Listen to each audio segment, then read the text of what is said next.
was like, okay, I guess they just don't want to eat.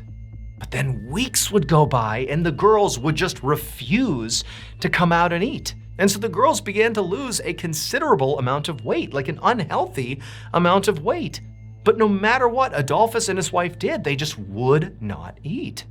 And so after a couple of weeks of this, Adolphus and his wife decided that, they clearly were not going to get through to their daughters and get them to change their behavior just by presenting them with logic. Hey, you really ought to come down here and eat because you have to eat to survive. Like, they're not listening to that. There's something going on here.